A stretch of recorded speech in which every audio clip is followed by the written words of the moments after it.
சேலம் மாவட்டம் சங்ககிரியை அடுத்த அரசிராமணி கீழ்கரட்டுப்பாளையம் பகுதியைச் சேர்ந்தவர் சிவசங்கர்.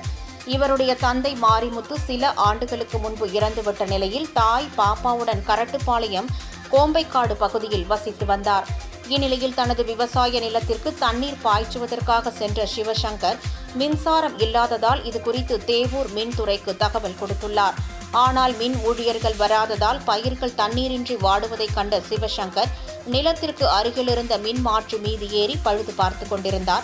அப்போது எதிர்பாராத விதமாக மின்சாரம் தாக்கியதில் படுகாயமடைந்த சிவசங்கர் மின் மாற்றி கம்பத்தில் தலைகீழாக தொங்கிய நிலையில் உயிரிழந்தார். தகவலறிந்து சம்பவ இடத்திற்கு வந்த தேவூர் போலீசார் மற்றும் வருவாய் மின்வாரியம் மற்றும் தீயணைப்புத் துறையினர் சடலத்தை மீட்டு உடற்கூறு ஆய்விற்காக சங்ககிரி அரசு மருத்துவமனைக்கு அனுப்பி வைத்தனர். மேலும் இதுகுறித்து தேவூர் போலீசார் விசாரணை நடத்தி வருகின்றனர். இச்சம்பவம் அப்பகுதியில் பரபரப்பை ஏற்படுத்தியுள்ளது.